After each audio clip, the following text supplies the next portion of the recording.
My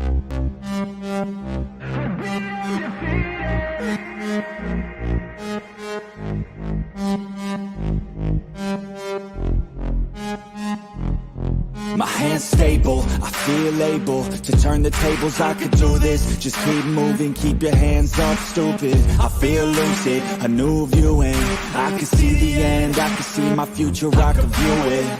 It's right there for the taking. Everything I've ever wanted, dreams are just waiting. I just gotta fight for it, willing to die for it, willing to like sort of. Hey, greetings from the year 3000, it still sucks. This is Philip J. Price, and you're listening to the Drunken Turkey Show, your one-stop for this sort of thing.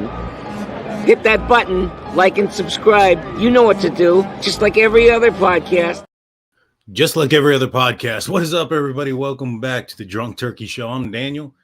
Sorry about last night, y'all. I meant to come on live, but some things happened, and well, we're here on today. So hopefully everybody that, you know, the shows that typically run later in the evening doesn't really get to some of the folks in a different time zone. Hopefully they can join us today. All right, so we got a few things we're going to talk about. First thing I want to talk about is going to be, well, this immigration stuff that's been going on. You know, there was a University of Georgia student who life was taken not too long ago, and her name was Laken Riley. And apparently her life was taken by somebody who was here illegally, you know, didn't have any type of resident status. In fact, I believe that his brother had stolen or had gotten a fake ID or a fake green card so that he could work at the university. So a lot of talks have been about how much immigration has been going through our southern borders. I'm pretty close to the border myself, and I can tell you that, you know, there for a while until the Texas National Guard got into play, it was it's bad. It was real bad. It wasn't getting bad. It was real bad. Well, now the mayor of Athens had a press conference earlier, and well, he had to deal with some hecklers. But let's bring this up real quick and let's talk about it. So it says here, Lincoln Riley case, heckler shut down Athens mayor as he denies sanctuary city, announces public safety funds. So he ended up getting getting yelled at. In fact, I got a clip of this. Let me just pull that up. Here it is. Well, 2019 was not that long ago. You might remember the dynamic we were living in. So he's going here, talk about the situation that's going on with the University of Georgia student who passed away by an illegal immigrant. And he's making a press conference basically to calm down the masses, talk about how they're not a sanctuary city and how, you know, they have so many officers, yada, yada. And during his conversations and trying to, I guess, calm the masses down, he starts deflecting blame back over to former President Trump. You know, he's talking about 2019 and COVID and how, or I'm sorry. Well, let's listen to what he says. It's not COVID. I'm sorry. It was about illegal immigration. In the late teens in this country, where you had the President of the United States speaking in the most vile terms about people who were foreign born. So there it is right there. I got it wrong. So he had said that he's talking about illegal immigrants, talking about Trump saying some things about illegal, which wasn't true. I believe Trump was saying something to the effect about MS-13 being rapers and killers and murderers and things like that, which I can 100% say that is true. I don't think you can deny that. You know, that information is out there. You know, it's not something that is secret. Now, how far they've gotten into the United States is the bigger question. Ever since we opened up our border for the most part, while under President Biden, it's been a free-for-all. And, well, the next article that we talk about is going to kind of talk about how bad it's getting and how far up north it really is. And you had that notion metastasizing in places like Charlottesville. Sanctuary city doesn't track with either of those. And so that term means different things to different people depending on the context of the discussion. Many of the elements. Liar. Many of the elements. Liar. We are here to listen. Liar. You're a liar. We are here to listen. Liar. There'll be time for questions. You're on guilty. You've got blood on your head for this murder, sir. Well, 2019. That is the people of Athens with their mayor and about this situation. You know, there was a lot more heckling going on in this press conference that he had. There were police officers around this man and allowed him to heckle the mayor. I feel that maybe perhaps more of the citizens there, more of the people are seeing, you know, the actions of what the power of voting can do. You know, this isn't a political thing or anything like that, or a political channel. Let me reframe that. All right, at least I try not to be, but it's getting worse. It's getting worse. It's getting so worse. Dismembered bodies or arms, dismembered bodied arm found by Long Island kids walking to school. Police find more body parts nearby. Now, this is suspected to be also some MS-13 stuff. Now, this is in New York, Long Island. A girl walking to school with a group of pals stumbled across a severed arm on Long Island Thursday morning, leading to police search that uncovered more body parts nearby, according to officials. This gruesome discovery was made at 8:41 a.m. off of a road on Siegel Boulevard in Babylon near Southwards Park, according to the Suffolk County Police. Cops said that the girl found a dismembered or disembodied left arm and then called her dad. He headed to the scene and reported the heinous find to police. Detective Lieutenant Kevin Breyer fingertips were removed from the arm, but not clear how, which also reported a clear tattoo was visible on the appendage. Later that day, police dog sweeping the wooded area in Southwards Park discovered a disembodied leg sticking out of a pile of leaves on Grand Place between Beverly Road and Martin Place, about a mile from the first find. The cadaver dog then found a right severed arm about 20 feet further into the woods where the left arm was found, almost in direct line. Authorities said human remains had not been there long. The gender had yet to be determined. Now, this is wrong one. I hadn't even brought it up yet. Let me go bring that up real quick. So yeah, this is horrible. First and foremost, you know, can you imagine like getting a call from one of your kids? Because I know that majority of you guys aren't kids. Majority of you guys that are watching here have kids that are school age that would ride the bus. Could you imagine, you know, you getting a call from your daughter and say, "Hey, you know, I found an arm." You know, you're probably thinking it's a Halloween prank or, you know, something of that nature.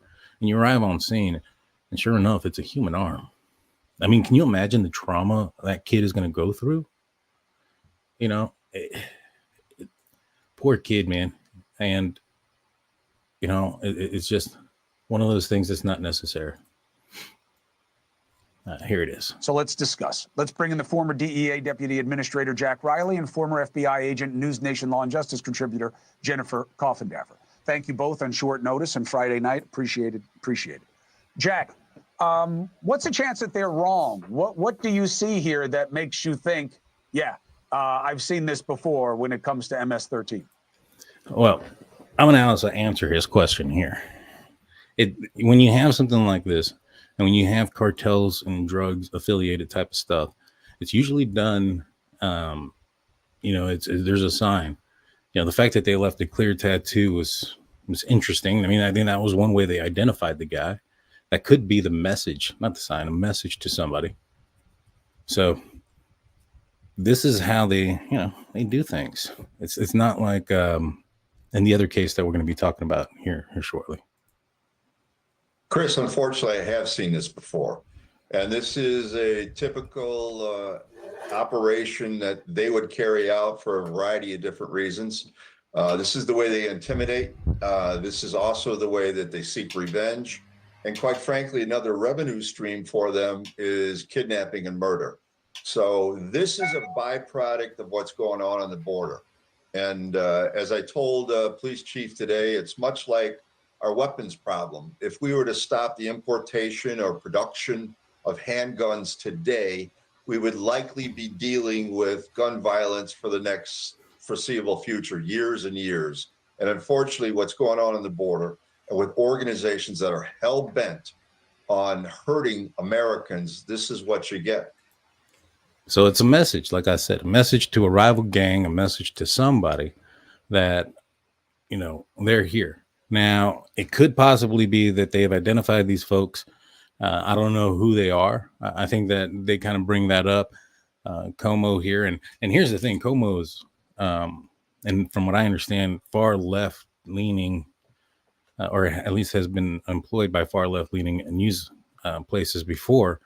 And he's even saying that this border situation is out of control. And so I think that this is something that, whether you're on the right or left, blue or red, that we can all agree is an issue. And I pray this is not the beginning, but I'm fearful that we're going to be able to watch this in the coming months and years and kind of understand where it happened. Well, Coffindaffer, I see you nodding along. And as we all know, it's not just the beginning. I live here. MS-13 has been in New York and on Long Island and spreading throughout the Northeast for a while.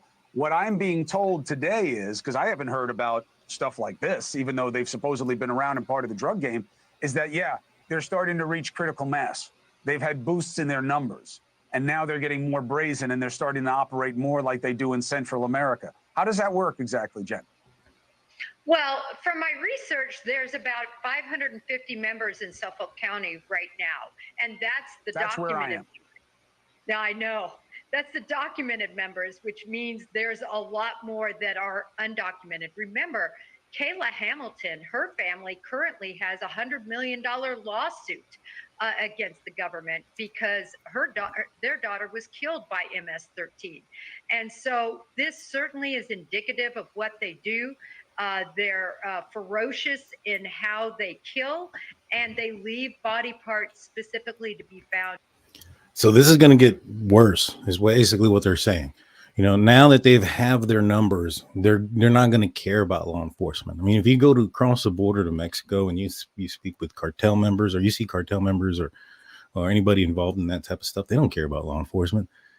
For the most part, law enforcement is scared of them as well, or not as well. They're not scared of law enforcement. Law enforcement is scared of them, and it becomes like a situation where it seems like, you know, it's starting to leak over as far as what they were willing to do. You know, we hadn't seen a lot of the messages, so to speak, that were out there in this manner, you know, dismembered body parts in the park for people to find, to, you know, especially if those body parts were of, let's just say, a rival drug dealer or whatever.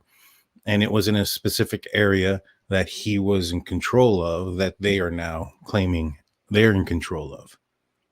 So that could be as what the message is, but I mean, that's pretty extreme, you know, just to kind of take over a situation. And that's some of the things that is usually and typically done in Mexico. For it to start happening in the United States it's pretty scary, y'all. It's pretty scary. To send messages. So, Jack, just to turn cynical for a while, why isn't the perspective, all right, they want to do this to one another. You know, the guy's arm was all tatted up. Maybe it's a guy and a woman went bad on them, whatever. They're just policing their own. Doesn't mean that the rest of us have to worry. What does that miss? Well, quite frankly, we all do, because these gangs are really in the country to take control. So you may see, and I'm fearful in some of the smaller cities where they're beginning to infiltrate, you may see gang on MS-13 violence. And I'm telling you, I've seen street gangs across the country, and I know Jennifer has too. I don't think any can stand up to the way that these viciously attack their enemies, and certainly people that would even attempt to cooperate against them in a court of law. So this should be a warning, a flare going up to everybody. We need to pay better attention. When did this happen? Asked Michelle. I believe this was like 2-3 days ago. It wasn't very long. It was this week that this occurred. I think it was about 4 days ago, maybe. I know they just identified the person here recently. Jen, there are two aspects of this that are bothersome from an investigative perspective for you. One is that there's too much ease of entry for them because their guys, even if they get caught, generally get released back in. Debbie asks, are all these men, are these MS-13 coming from our borders or Biden releasing them from prison? These are, a lot of these guys are guys that were coming into the border that were caught and sent out to live in the United States awaiting their hearing.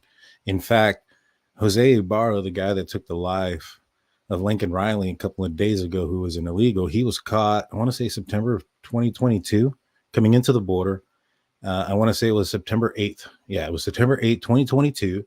He crossed into the border illegally, got caught, got arrested. He was released on probation/parole 3 days later on September 11th and disappeared until we find him, unfortunately, taking the life of a innocent, poor young lady. To the country, you know, the catch and release. And the second is that you start getting enough numbers of hostile people, you start to get into turf wars and gang wars. And that's when it starts to become a contagion in a community. So how do we know where we are in a process like that? Well, we're seeing it right now. We're seeing violence increase. We're seeing gang members being held responsible. Or in other words, they are the ones where the pointer is pointing to for these vicious acts. And so we're already seeing the manifestation of what's happening at the border go up north into the city and into the county you live in. You know, it's interesting because, Jack, they're very tough to police, right? Because the idea of making a case and working your way up the food chain doesn't work the same way when you're dealing with a gang like MS-13. What do people need to understand about that? Well, quite frankly, they're in most cases illegal to this country, so very little is known about them, and their movement makes them very fluid in moving from criminal area to criminal area. My fear is that they end up in smaller communities where law enforcement is already limited in their ability, number one, to combat this and to speak their language. So this is kind of the beginning of us being aware of what's going on. In the drug realm, we've been fighting them and well aware of the way that they operate and they police themselves. I just hope that this is an indication of what's going to happen across the country. I know that law enforcement, DEA, and the FBI are all over this, but this is a tall tale. These are tough people, and I wouldn't refer to them as gangs. This is organized crime, transnational organized crime that we really need to pay attention to, much like the cartels. All right, appreciate it. Jack, Jen, thank you very much to both of you. Have a good weekend. Crazy stuff, y'all. Crazy stuff.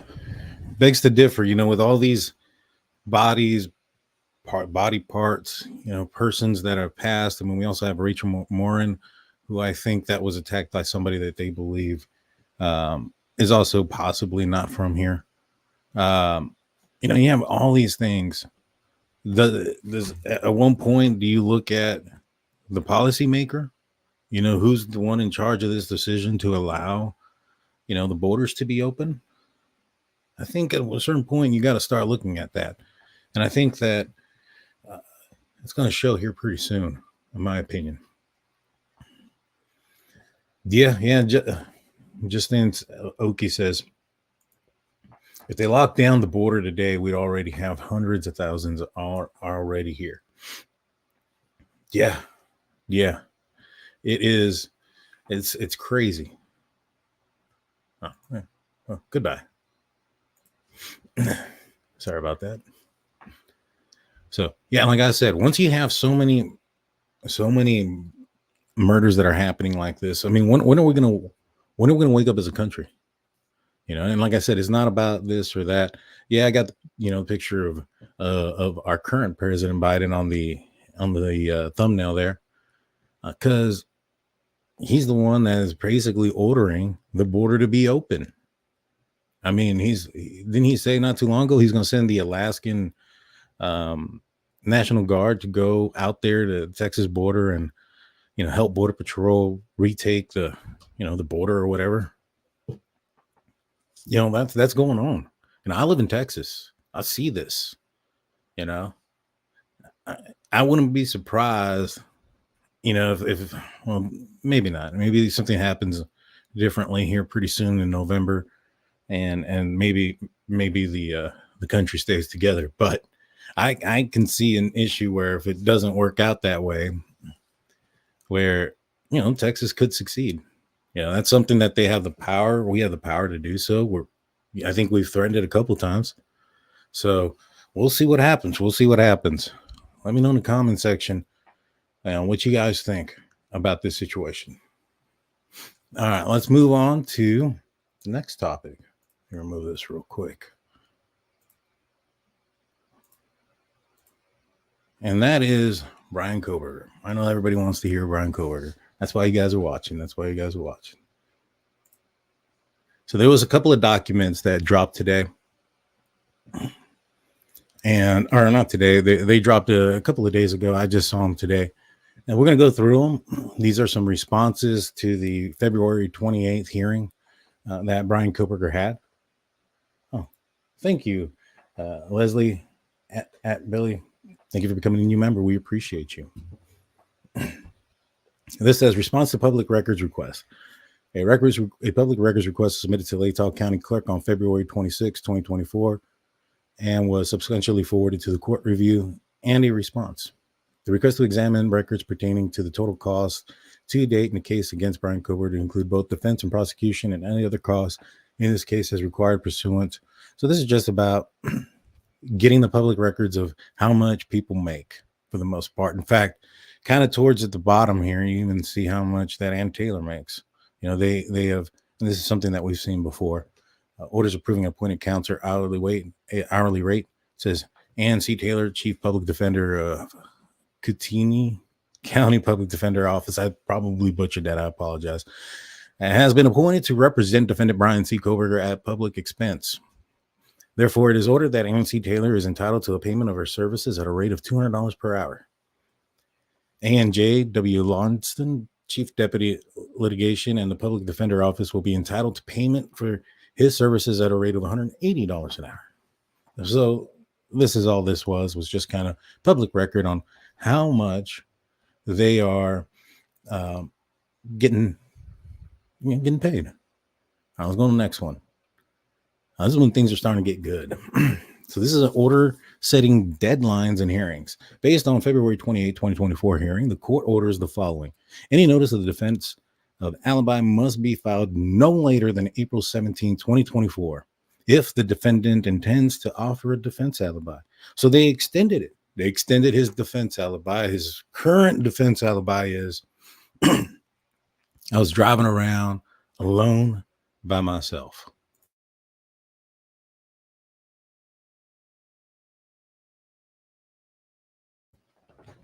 Not much of an alibi if you ask me. Now, the biggest question has been, as of late, even this debate kind of sparked up. The most recent hearing was Ann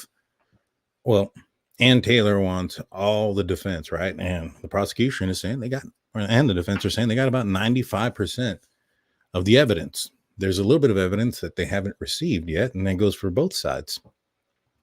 The defense hasn't received apparently some pieces of footage, from during a specific time, and also some of the IGG stuff, apparently. And there was one more thing I think that they were missing. Oh, it'll come to me in a minute. But what the state is missing, the cast. That's what it was. They wanted some more information on the cast information. Now, she even said it. She wasn't these things that they're asking may not even, come up in court. Right. And I was thinking maybe that's the IGG stuff, but I think about it, it might be the cast thing. I don't think the cast thing is going to come up in court. The reason being is it was utilized to get warrants. Right.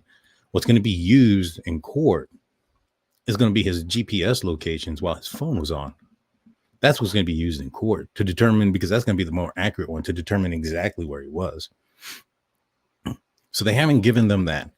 Now, what the prosecution has asked for is his extended alibi. And since he hasn't come up with one, and the defense has stated something to the effect that they will present Bryan Kohberger's alibi at a later time, or even through cross-examining of state's witnesses, the prosecution probably feels that the defense is wanting to, perhaps, maybe, could be, allegedly fabricating some sort of alibi. I think of the Murdaugh case where he had said that he never went down to the dog kennel. He wasn't down there. His wife and his son, their lives were taken by somebody else. He wasn't down there. He left. He went to his grandma's house, or his mama's house, or his mom's house. And when he came back, he found him. Well, that's not what, one, her phone didn't, align to his story. And two, there was audio of him talking by the dog kennel. Now, when he goes up there and takes the stand, like, for me, I hadn't heard, about this case. That was before I was in, talking about true crime. I saw only a handful of the court, of the trial. So I'm going based off memory, and I don't know much about it. But he goes up there and he talks on the stand and gives this testimony that aligns with the possibility of what the evidence was. Now, at that point in time, I hadn't seen, the police videotape where he said he wasn't down there and all this other stuff. I had only caught on to the back part of it. And when he came up with this alibi, I was like, well, that does kind of make sense with what the evidence is. But obviously he's lying, because that wasn't what he said in the beginning. And so I can see how people could believe a fabricated alibi, but even more so, it's very easy to fabricate once you know what all the evidence is. And so that's what they're wanting, right? So they have an alibi goes back to April 17th. This notice must comply with Idaho section 19519 and shall state the specific place and places at which the defendant claims to have been at the time of the alleged offense, and the names and addresses of witnesses upon whom he intends to rely on to establish such alibi. A hearing on the defendant's motion of change of venue will be held on May 14, 2024 at 1:30 p.m. The hearing will be in person to the open public and streamlined on court's YouTube channel. Defendant's brief witness list and any evidence of the defense wishes to present certain support of motion and change of venue must be filed by April 17th. The state's response brief list and any evidence in opposition to the motion must be filed by May 1st, 2024. Now, go back up here real quick. They want the alibi by April 17th, but they gave the state till August to turn over all the evidence. So do you think that the state's going to wait until April 17th to turn over all the evidence? I think so. Let me know what you guys think. Do you think the state is going to turn over any evidence before April 17th when it comes to the cast or anything that talks about his locations the night of the incident? And if that bothers you, that he needs to have that information so that he can create an alibi, well, I mean, I don't know what to say about that, because that shouldn't be the case. He should be able to come out and say, I was driving around by myself. I left Pullman, Washington, and I went north, east, west, south, somewhere. And then I passed through this intersection. I was out between 2 and 4 something in the morning. Did you get gas anywhere? No. Did you gas up before you go? Because it sounds like if somebody's just driving around that entire time, which he was, probably low on gas. Why did you have your phone off during that time? Now, we don't know why it turned off, but police do. Remember, that PCA came out or was written before his arrest. His phone wasn't searched and gotten the warrants until after that. So we don't know any of that. So all that GPS stuff, they know. And they're also going to know why his phone turned off, or if it went to airplane mode, or if it lost service, like so many people hope. that was the case, which doesn't make sense to me, because if you're going to lose phone service, you're going to lose phone service in Pullman where service is strongest. Go through Moscow at a certain point where service is strongest, and it's not even connect a little bit. And then it connects when you're outside of Moscow in the most rural area, driving in the most rural area of Idaho and Washington State, and you're stayed connected for majority of the time. That makes sense. Also, wouldn't it be weird if he's the only person that had service issues? Geez, I wonder what happened there, right? Because I'm pretty sure it'd be very easy to find out if there were service issues that night, because he wouldn't be the only one affected by it. Now, would he? I don't think so. I don't think so. Let's continue this. The deadline for the defense's discovery to be turned over to the state, including mitigation, is January 9th, 2025.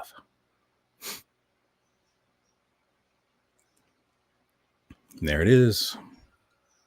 That's everything else in this document.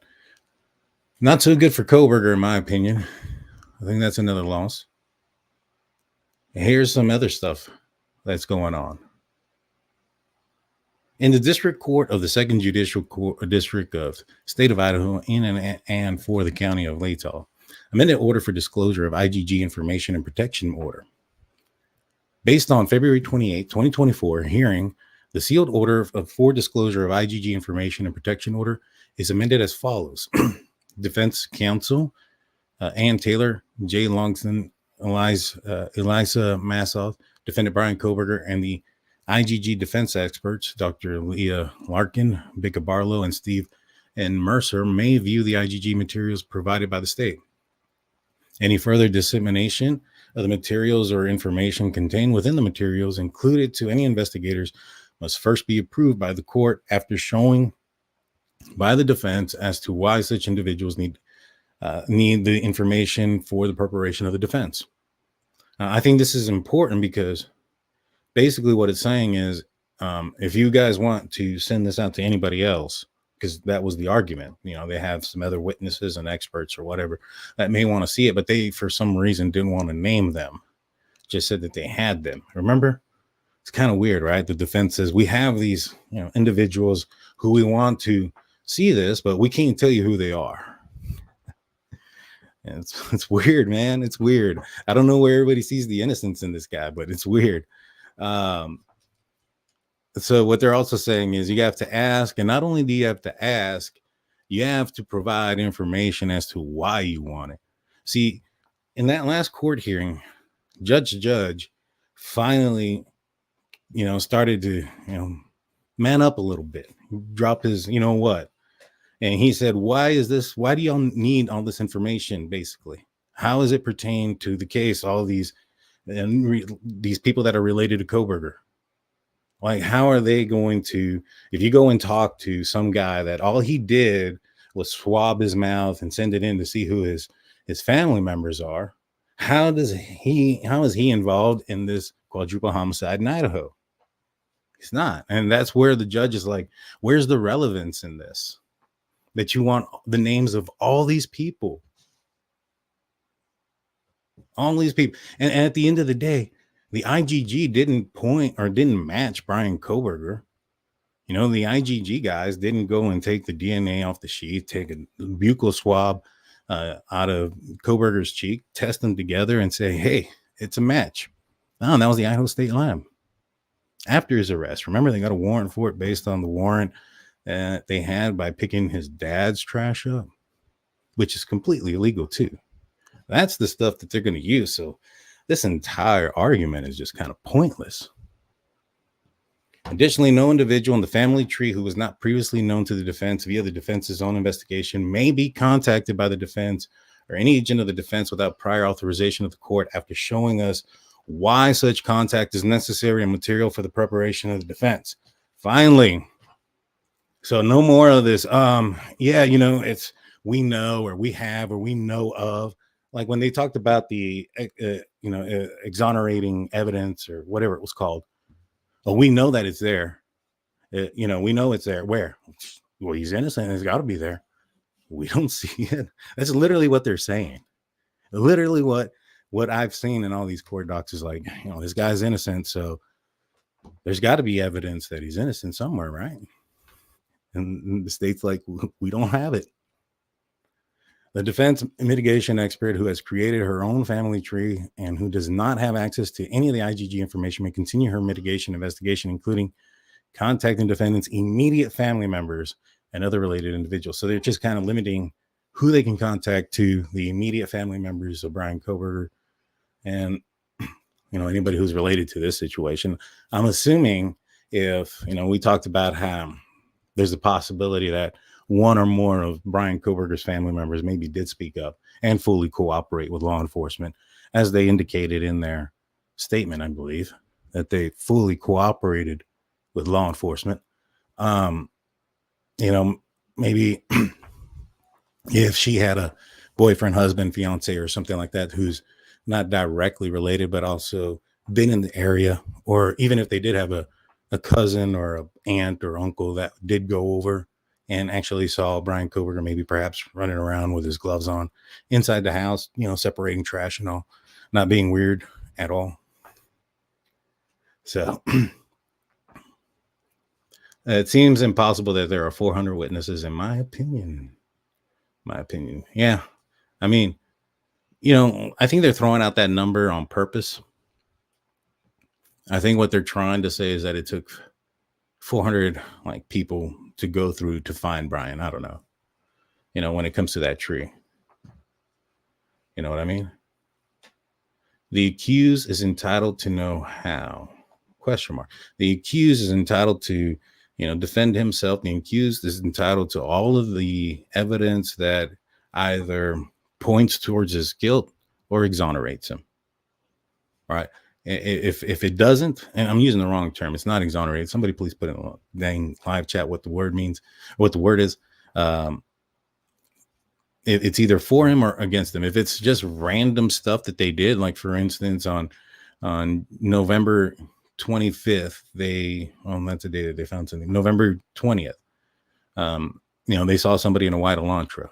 They followed that person, and that person, was drinking a soda can, threw the can in the trash can. They go in there, pick it up, go back, test it, didn't come out as a kid, didn't come back as a match.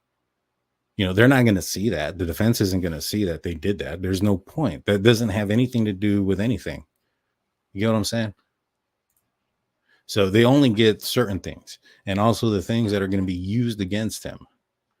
The IGG isn't something that's used against him. It's also not something that hasn't been used before. The Golden State Killer was caught this way. Micro Kimmy came in with a $9.99 super chat saying, Ann Taylor slipped up and said the video of Bryan's car, not the white car, but Bryan's car. Bryan is so guilty, she's trying to find a technicality alibi to be presented 30 days post-arrest. I agree with you 100%, Micro Kimmy. 100%. And I'm not, let me rephrase this. I'm not going to say he's guilty because he hasn't been found guilty. I will say that I think he did it. You guys can say he's guilty. Nobody here is on a jury or is judging Kohberger right now, right? And I don't think anybody should feel bad if they think that the dude is 100% innocent or 100% guilty. That's your opinion. Who cares? It's your thought, right?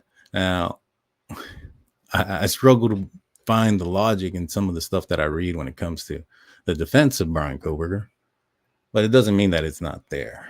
You know what I mean? That there's not people there that are arguing. And, there are some folks that do have some pretty strong arguments. The one thing that has popped up that's kind of weird is the fact that it states that Dylan said, you know what? I want to make sure. Let's go back. I want to make sure. Because it's been brought to my attention, or I'd seen it, but that Dylan wakes up at 4 a.m. while Bryan Kohberger is still driving around. Well, let's see. Is that what Dylan said? Because Dylan could say, I woke up, I know it was around 4 o'clock, right? She may not have even had her phone with her at that point to determine what exact time it was. Because you got to remember, she went through all this, from my understanding, and she was pretty hysterical after the fact when she found out everything that happened, and the other one, Bethany, passed out. It wasn't part of the 911 call thing, but she did end up passing out and needing services. But as soon as they brought them into the station, the first thing they would have done was, took all their stuff, their phones, things like that, and asked them, obviously, if they gave them permission, for those things. And from what I understand, they gave them permission right away. So if she didn't have her phone with her and they're talking to her, right, and they ask her, hey, what time did you wake up when you heard this? If she says around 4 a.m., I mean, that's her saying it. That's not necessarily law enforcement saying that it's 4 a.m. But I want to make sure.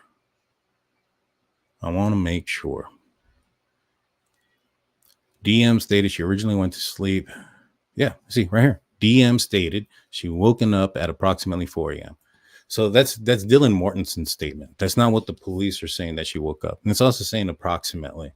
So the police have her phone and when it may have moved and the noises and stuff. That's from Dylan's statement at 4 a.m. It'd be different if it stated that police stated that they had seen, something at 4 a.m. and then also he's on camera at 4:05. Then, yeah, it's different. But this is Dylan's statement, and it's approximation. So, yeah, I don't think it's supposed to mean that 100% accuracy. But that is a good argument, that is out there. Until court comes and trial comes, we're probably not going to understand or know the accuracy of that until then. And when that day comes, we're going to know exactly what time, or more or less what time she woke up. Because I'm assuming, if she heard some noises, she may have, looked at her phone and then yelled. Most people do that. When I wake up in the middle of the night, I look at my phone, I'll see what time it is, and then I'll get up or whatever. But, is that, a lot of people think that she was texting back and forth with Bethany, and it's possible. I have no idea whatsoever. But what the PC says about the time that this happened states because of the download of their phones, not because of text messages that they were sending.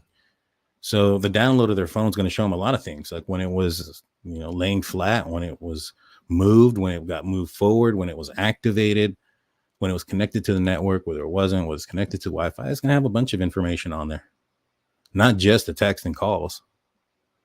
You can't be narrowly focused here. You have to open up your view there. It's tunnel vision, and tunnel vision gets you in the wrong place.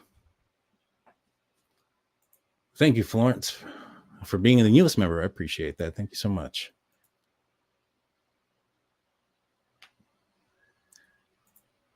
Glenda says the prosecution interviewed 400 witnesses and Taylor has 400 witnesses to interview. That doesn't mean there are BK witnesses. I believe she said that they were 400 defense's witnesses. So I don't know. It could be. So let's continue. So yeah, I mean, I don't see this as being, DM's statements as, when it comes to somebody who's gone through clear trauma and is in visible shock, because that's what I understand how she looked. A lot of people think that she was just this cold-blooded person that walked out there, got in the police car, chilled out in the back, went to the police station, was kicking back in the seat, just kind of saying, hey guys, I was asleep, I heard some noises, I woke up, I saw a guy, and I went back in my room. That's not how it happened. We only know 5 sentences of her entire statement, and we haven't even heard, how she was talking. All right, we're getting pieces of what she said from the police officer, and the rest of it is the police officer's words articulating what occurred. Right, and so that's why it sounds like it flows like that was the only thing that said, but that wasn't. She was there from what I understand, Like 1 o'clock, or not even that. I think it was like 12, whenever they called. I don't think they got released until about 11 or 10 o'clock that night, because that's around the same time that Jack D got released. And from what I understand, they got released. Well, I don't say released. They left. And from what I understand, it was almost about the same time that they left, from my understanding. Hey, what's up, True Crime Web? He's going to be coming out on Wednesday. Steve's going to be coming up on Wednesday, guys. You don't want to miss this one. We're going to be looking at evidence. We're going to be looking at the footprint evidence. So what Steve had done, he did an experiment wearing booties, stepping in blood with just shoes, stepping in blood with booties and walking with the booties on, stepping in blood with the booties, taking the booties off, and then walking after, the booties were on, if there was any saturation of blood through the booties that got on the footprint. So we're going to go through all that on Wednesday. You don't want to miss it. So make sure you hit that like and subscribe button. We have to remember that Dylan gave a statement after she found out what happened to her roommate. So whatever statement she gave was probably frantic and all over the place. And it took him quite a few hours to get, from what I understand, is she was pretty hysterical. And some of the things that she was saying, they didn't make sense. And I don't mean like, she was saying like she was just speaking like words. I don't know. From what I understand, it's just very hysterical, and like nothing she was saying made sense. And it wasn't like she was like gibberish is what I heard. And so like, it was like she was trying to, and she was really trying. Apparently Bethany, from what I understand, passed out, and it was very like, she took it differently. It's just like the frozen shock phase, from what I understand, is also something that she may have had. From somebody who told me that they from close to the case. Yeah, Steve's going to be on. And then on Friday, I'm going to have a retired sheriff deputy come out on the show. He did several years in SWAT. He's an author. His name escapes me right now. I have it, and I feel bad not being able to say it, but I'm bad with names, y'all. I'm bad with names. Well, then hopefully she'll testify at trial fully composed and lucid. I would hope so. I mean, she's still, do you think that, if you were in her shoes and something horrific happened, that would be as dangerous, a scary situation to sit there, and the person that took the lives of your friends inside of your home while you were in there, potentially could have been you, is right there. To think that there's no trauma or anything like that, I don't know. It's a while. It's been a while, so hopefully, it's going to be a while too. We won't plan on seeing this until next year. But go watch the celebration of life that they had, and go watch Hunter Johnson talk. He's Ethan's best friend. He saw what happened. He was one of the guys, from what I understand, that was called. He went over. He saw, and he's the one that called 911. And so if you go listen to the way he's talking, fluid and composed, I don't know, man. I think your expectation might be a little bit too high for somebody that's been through something. Know what I mean? I appreciate that. I know, like, for instance, my wife, she had her leg cut down the bone, like almost in half. She was, her dad's a plumber, and she was working with him, and they were, from what I understand, was messing up the floors with the jackhammer or whatever, and the mirror vibrated, fell off, and it cut her down the leg. This was like 8 years ago. To this day, she can't get near mirrors. I don't think it took her life. And, fortunately, she was able to put a tourniquet on her leg, and the ambulance got there just in time to help her and get her going. And so, just people have some PTSD, and like, it's been 8 years for my wife, and she still gets real nervous when it comes around to some big mirrors. To say Dylan Mortenson should be fluid and composed during her during her testimony is pretty effed up, to be honest with you. You know what I mean? I'll answer some questions. If you guys have any, put some stars on it, and then we'll go forward from there. Oh, I did learn some new information, guys. I'm trying to not so much verify it, but I'm trying to figure out how I can put it out there.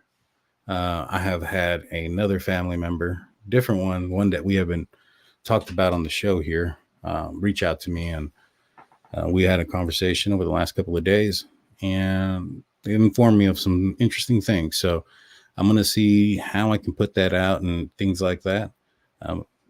Stay tuned for that. Thank you, Tim. I appreciate it.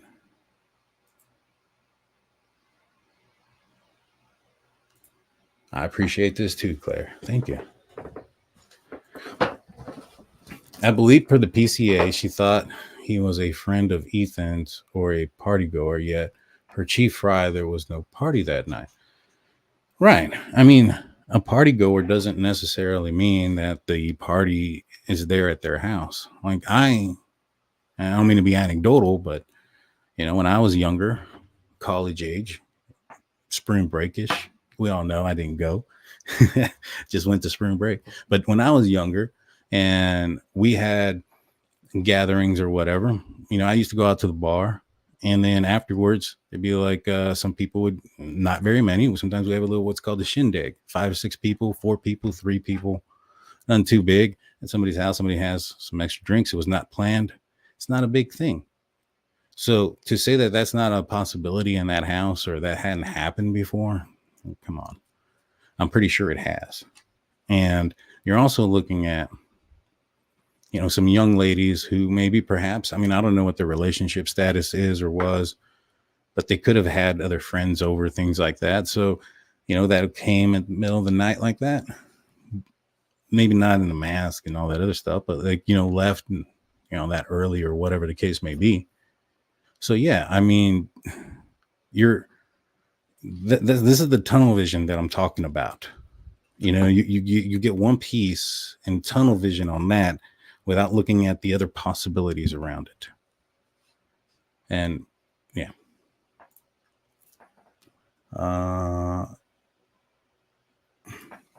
Hey, Daniel, have you given thoughts to drug angle associated with these brutal murders? I think drugs were involved for sure. Was Bryan an enforcer, maybe?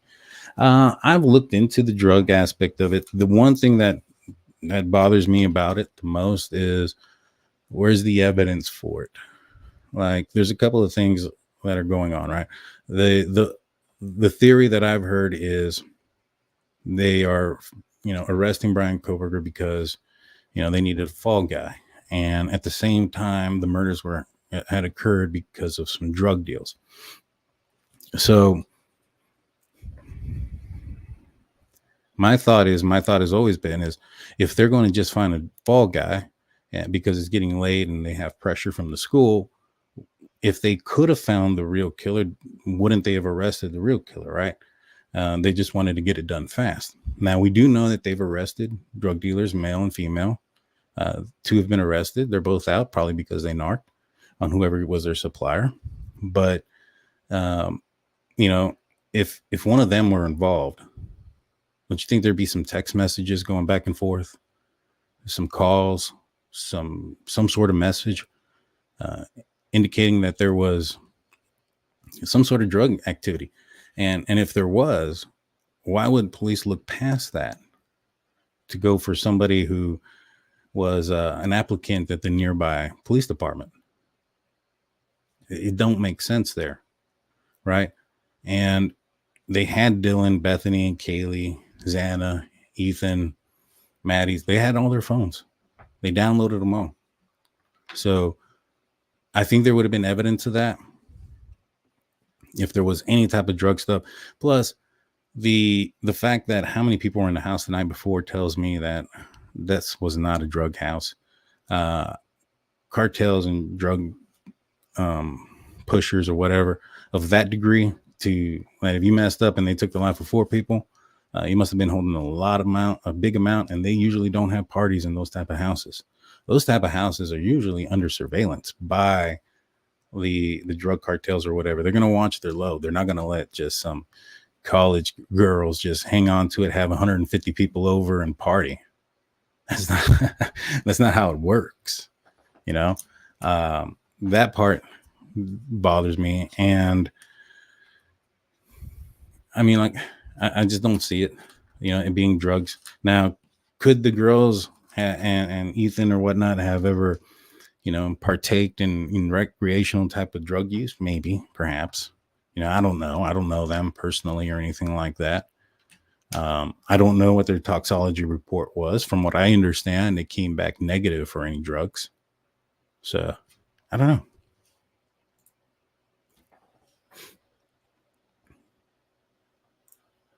I've been in some life and death struggles. I cannot tell you second by second what occurred, only flashes. Dude, you're right. 100%. 100% right on that one. I, too, have been in some serious situations. And, yeah, you're right. I mean, things go fast. Things go quick. And even once you start to realize what's going on, yeah.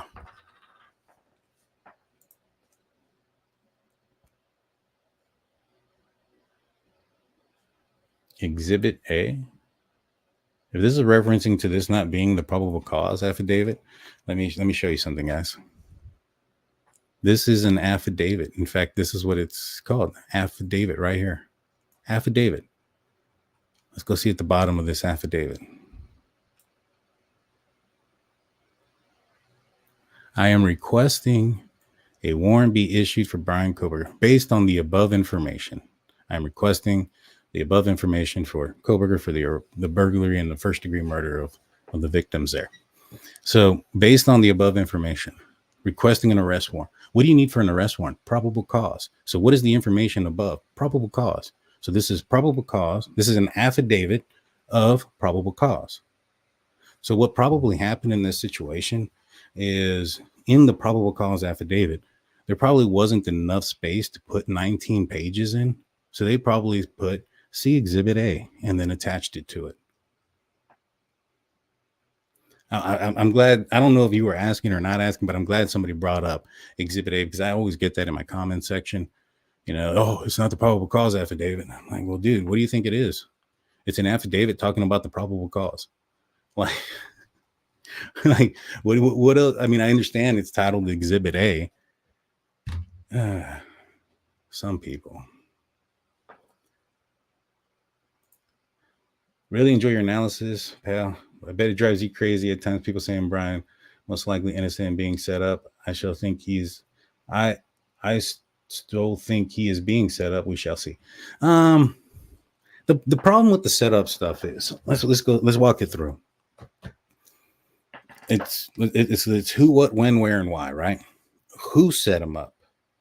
Right? It's the first thing. Is it the real killers or is it the police department that set him up? Why did they do it? Right? If it was the real killer, it'd be somebody that's really close to Bryan Kohberger. And for somebody who's not from the area and, somebody to take the lives and try to frame him, it's odd that he has no idea who it could have been. Police department, why frame him? All right. The next part is when. When did they decide to frame him? And when did they start acting in on the frame job, right? So we know that a knife sheath was located when law enforcement was there, right? That happened at 4 p.m. Let's just say that that's the first time it was noticed. I doubt that was the first time it was noticed. I'm pretty sure it was noticed beforehand, but let's just say it was noticed then. Somebody would have had to have planted that DNA on that sheath before 4 p.m. There are pictures there of the Idaho State forensic team. They collected that piece of evidence, from what I understand, and sent it off to the lab to go get tested for the STR and any type of DNA. Now, where it goes is not to Moscow. It's Idaho. It's in Boise. All right. Now, this isn't 1994 gridlock where Tupac and that other guy are bad cops, stealing drugs from evidence and go in there and steal a gun from evidence to use and ends up being implicated in another murder. And now they have to go find or implicate somebody in another murder. And well, anyways, in that movie, there's just this big old like cage, right? And there's one guy there, and you sign out, and then they walk in, and they have access to all the evidence. There's tags on it, and it just says it's just one tag written on it. No, it's not like that. That's a movie. You know, when you go into an actual evidence building, one, you walk in, or at least the ones that I've been into, you walk in, there's a glass door, and there's nothing there. I mean, it's just a wall. You're like in a waiting room. They come up, they ask you what you want, you sign your information, and then you sign out that one piece of evidence, and that is it. So if it was signed out, you know, Ann Taylor would know about it if they signed it out at a certain point, because it'd be logged down. And I think somebody would make a stink about it if somebody logged it out before the DNA was found. But let's go back. So when, you know, if it, to me, it had to have been, you know, during the murders is when that sheath was placed there with the DNA, or shortly after, before police got there. Now, Bryan Kohberger, by his own admission, stated that he was driving around by himself, right? He's also wearing gloves everywhere because he's innocent, right? So he's wearing gloves. He's practicing, you know, the germophobia stuff. That's why nobody can find his DNA at his apartment, at his work office. They couldn't find his own DNA in those places, from what I understand. It was extremely clean. So, you know, somehow, though, he left his DNA somewhere else for somebody else to put it on a sheath, right? So that sheath would have had to have been planted then and there that day. Bryan Kohberger was out that night by himself. He was driving around to the wee hours of the morning. And then that day, he was also driving around, went down to Washington State. I think he went to like Clarksville or something like Clarkston. So when did they get his DNA to plant it on this said sheath? Now, there are some that say, oh, the button snap is brass, so it degrades the DNA faster, meaning that DNA couldn't have been on there very long. And if he was out there by himself, driving alone, where did that DNA come from then? I mean, how long could it have been there on? Couldn't have been on there very long, because if somebody would have transferred it on there earlier in the day, or, you know, 12 hours earlier, 10 hours earlier, or the day before, it would have already degraded and been nothing. So the fact that it's on brass, they were able to pick it up, leads more towards it's probably Bryan Kohberger than not. So if it was the police department, let's just say it's them, right? They would have had to frame Bryan Kohberger shortly, either during the murders or after, which means they would have been involved in them, and that they would have had Bryan Kohberger's DNA before them and would have planned to have framed him before then. You know, is this a situation where they're trying to ruin Bryan Kohberger's life by taking the lives of 4 other people? That doesn't jive with me, you know? And so, to me, it doesn't seem like there's any place to frame him. And then the other thing is, you know, why him? I mean, you have a list full of people to blame, you know, in your arrest book, in your arrest logs. You can go find somebody who's done some horrific stuff. You know, in fact, there was a guy that lived about 4 blocks away from where the girls lived. He was a convicted murderer. And a couple of days after the murder occurred, he attempted to stab his wife, and he cut himself in the arm. That guy didn't. Now that guy's not good for it. Bryan Kohberger, the PhD student from Pullman, Washington, is good for this. Or how about the guy that everybody likes to blame? You know, the war veteran, you know, the guy that had a PTSD moment and SWAT took his life, or WSU police took his life. You know, there's a lot of people that are saying that was sketchy. Well, don't you think that if they did something somewhat sketchy, that they would have just blamed him also for the 4 murders? It's not like he can say anything. He can't defend himself. Right. And then if they did something sketchy, blaming him for the 4 murders, that'll cover up anything. They won't even look at what happened there. Everybody's going to look at what happened over there in Moscow. How do you do it? Oh, he went, you know, PTSD, this, that, and the third. Why not blame that guy? Oh, it's Bryan Kohberger. To me, it don't make sense. It really don't. For it to make sense, you'd have to have a few Idaho State forensic investigators in on this, Moscow Police Department in on this, Idaho State Police in on this, the Pennsylvania, well, maybe not so. You can probably get it, they're not really involved, but the FBI is highly involved. So they would also have to be in on this. I just don't buy it. I don't buy it. Someone on Reddit said Judge almost said Kopaka. I don't know. I mean, it sounded like he almost said Kopeka too. I mean, it's just, he said Kohberger. Yeah, please be respectful. If not, I'll boot you out. I got no problem with it. Patrick Leary says they don't use middle-class white kids. And this guy is also getting a PhD, master's degree. It'd be also one thing if nothing was going on in Kohberger's life, right? That would indicate that he was, becoming unstable. But there's several people that have come forward, from what I understand, that talked about how, about his behavior, especially with women in the nearby college. There was documented behavior problems before the murders and after the murders and before he was discovered that he was the murderer. So you can't go back and say, oh man, they only made those up because, he got arrested for murder. Can't do that. I mean, as much as I like time travel, it's not possible yet from what I know. And you can't go back and do those things. But I digress. Let's see. What does anybody have? $2 super sticker or super chat from Sandy. Thank you so much. I appreciate that. Plus, they aren't trying to cover up their tracks. Yeah. A drug connection would very likely have to come to light in the probable cause affidavit. Yeah. Oh, yeah, there's where I was going. I kind of forgot. So if there was nothing going on in Bryan Kohberger's life, then yeah, he had that happening with those kids. He had the fight that he had with Dr. Snyder, right?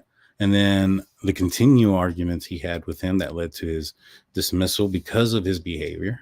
You also have the fact that he was forced to resign as a security guard while he was a student at DeSales.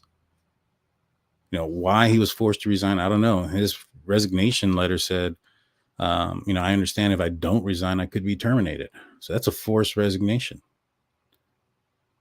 Lost his position as a TA, lost his position in the school as a former heroin addict.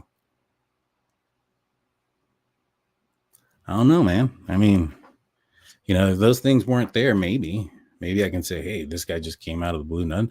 But then again, there are people that are like that. I mean, go look at BTK. I don't think he had any type of record before he got arrested or any indication that he was being outside of, well, I don't know. I didn't study all of that. From what I understand, they had no idea who he was or anything like that until he sent in a floppy disk and he kind of screwed himself in that situation.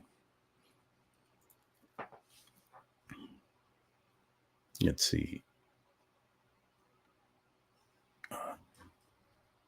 What else do we got here? Yes, confusing.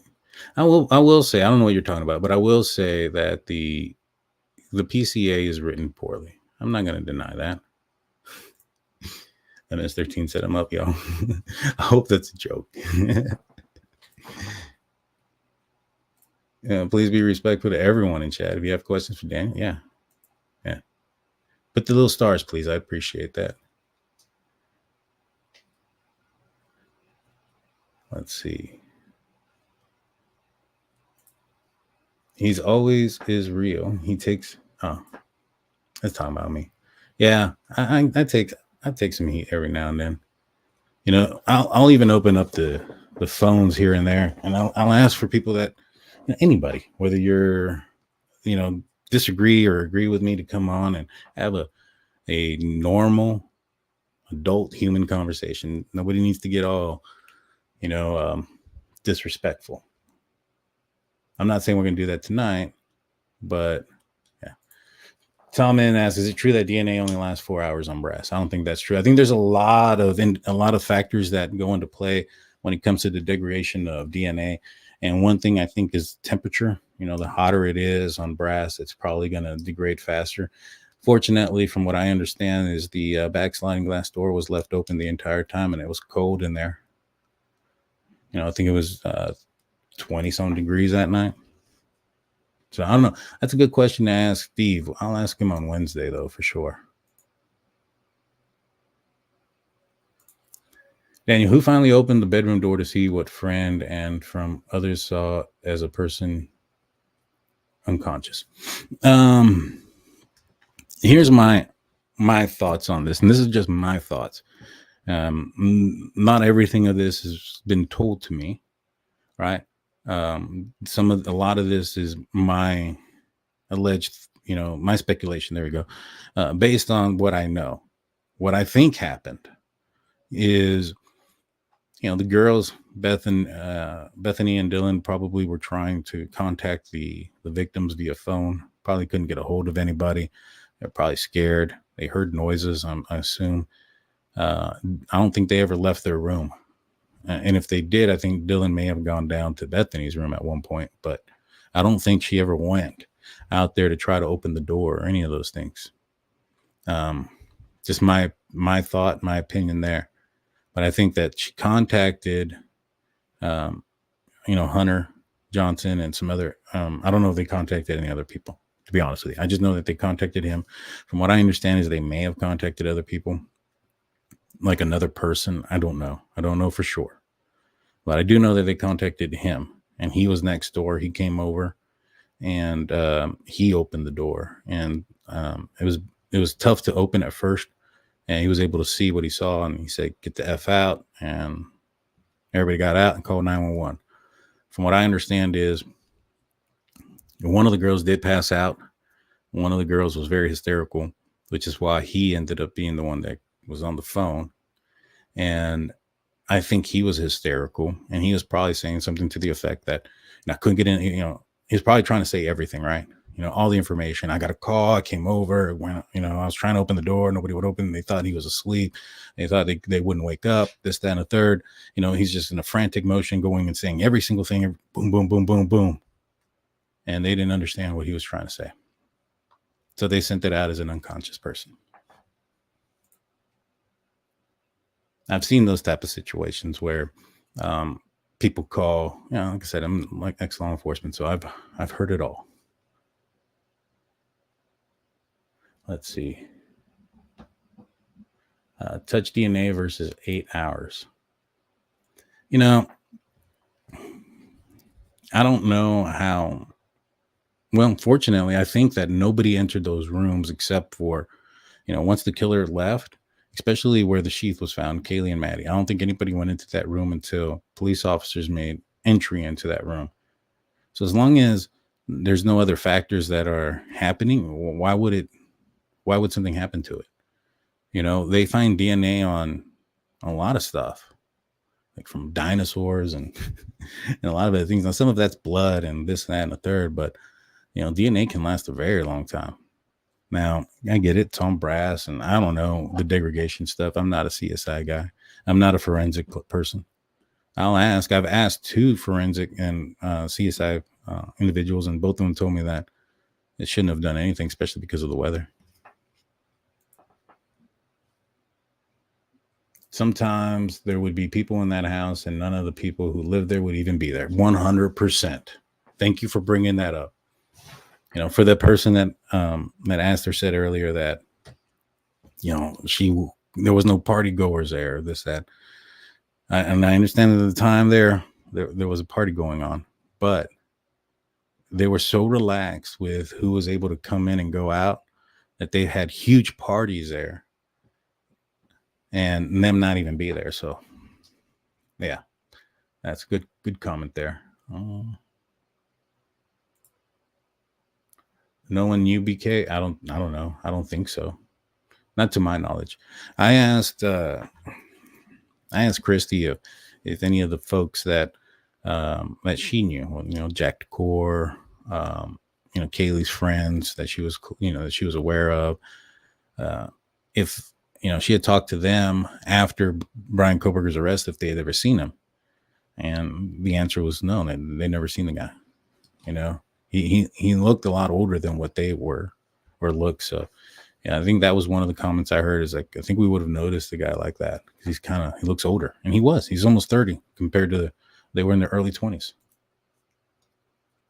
Your assumption was the DNA was planted after the murder. So the DNA could have been planted before the murders. So then the deal is that the attempt is to ruin Kohberger's life, to take the lives of the 4 people so that he can go to jail for the rest of his life. Like, why ruin his, like, why frame him though? And who framed them? Was it the police? Was the police department the one that went and took the lives of these 4 girls so that they can plant the DNA? Or was it this so-called real killer, drug dealer genius who not only committed the perfect murder 4 times, but also framed somebody by knowing when he was driving around that night without his phone, by knowing that he was going to be, or without his phone on, I'm sorry. And also knowing that he had a white Elantra, and he was just, same car that he may have had. And he took his front license plate so it would match his. I don't know, man. I don't think so. Like, I'm not saying it's not possible that, somebody can get framed or any of those things. I'm just saying in this situation here, I'm not seeing it. I don't see the dots connecting there.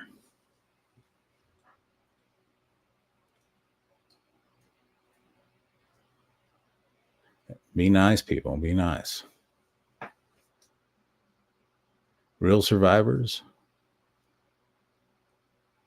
I would call them survivors, yeah. Question, why didn't they do a buccal swab first to check DNA on sheath? Why dig through parents' trash, then do swab after? Because they couldn't find him. So what happened was they sent off that DNA to go do this genetic tree stuff, right? And while they were trying to figure out who it was and doing that genetic tree, they came back to a name. That name was Bryan Kohberger, or possibly Bryan Kohberger. That's what it said. Not that it is Kohberger, possibly Bryan Kohberger. Now, from what I understand, that information came in on December 19th. On December 19th, Bryan Kohberger was already at his parents' house. Right now, I know that it was December 19th because of the New York Times article, "Killings on King Road," or "Hunt for a Killer," I think is what it was called. There, they specify that it was December 19th when the IGG came back. Now, according to the policy and according to what the state has entered into their own documents, and I'll find it here maybe in a little bit. I'm pretty sure I know where it's at. That it states that FBI can't get involved in those IGG stuff until there's no suspects, until they've exhausted all leads. So they had no idea who this person was. And the IGG came back December 19th. December 19th, he was already in Poconos. And we also know that, and one of the other reasons why I also suspect it was December 19th is all the warrants for Bryan Kohberger come after that day. December 23rd is when his phone warrants come in, things like that. So there was no trash or his DNA to go collect at that point. Now, when they went to go collect trash at his parents' house, he had been staying there for a couple of weeks. They were expecting to find his DNA in there. And oddly, they didn't. After a few days, they just went with the fathers, tested it, and said, boom, the person whose DNA that belongs on this sheet is the son of that person. And with that, they arrested him. But and then they had to get the warrant and then do the buccal swab. So there's a process. Plus, they had to get information on him, right? They had to get evidence against him to get a warrant. So they could have asked him for his DNA, if he was still in town. It doesn't necessarily mean he was going to give it up.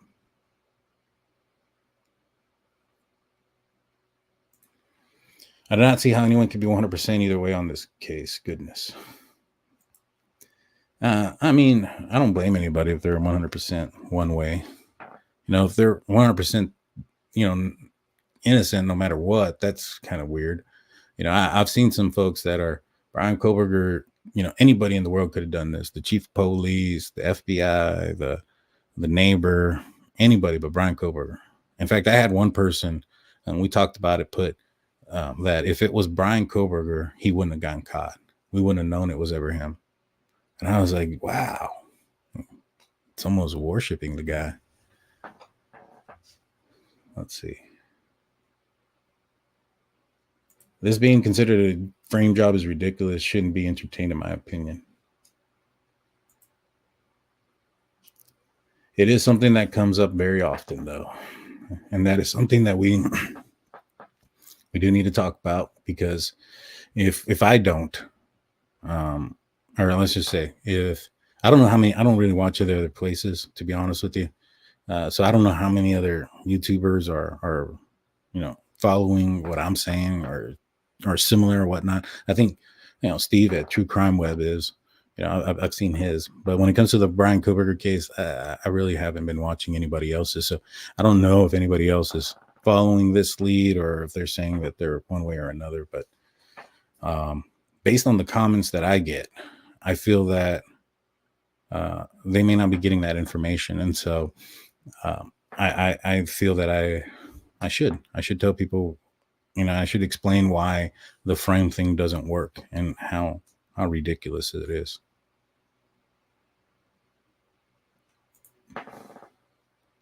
What do you think his motivation was? Tom N asks. Honestly,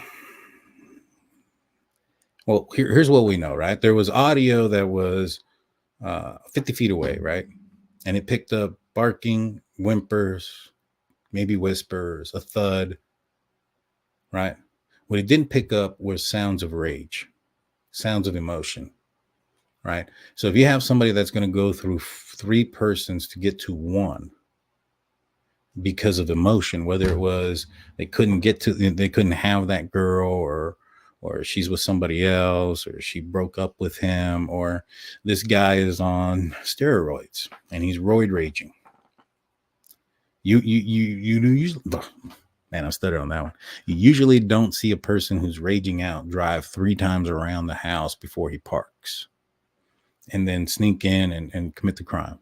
There's usually a lot of yelling, banging, screaming, this, that, and a third. So I think that anything with emotion probably should be taken out. In my opinion, I think this was 100% thrill for the feel of it. 100%. You know, I even think that the house was targeted, not anybody specifically. You know, I had said that probably about 2-3 months ago that I thought, I thought that he was idling maybe some of these other serial killers, and that he had, he wanted to feel what it was like. He was talking about it through his Reddit survey and things like that, getting information from other people about how they felt, how they got caught, how they didn't get caught, what they do differently, this, that, and the third, right? And I think that had a lot to do with him planning this. I think he's had this in him for a while.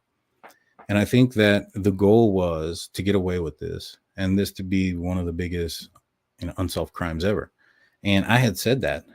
And the reason why I had said that was because, well, one, there was a hit and run accident right outside his house around 11 or 12 o'clock that night. Then there were the kids at the band field that were stopped out there until about 3:15 with the police department, which probably puts him around there when he left at 2:47 from Pullman.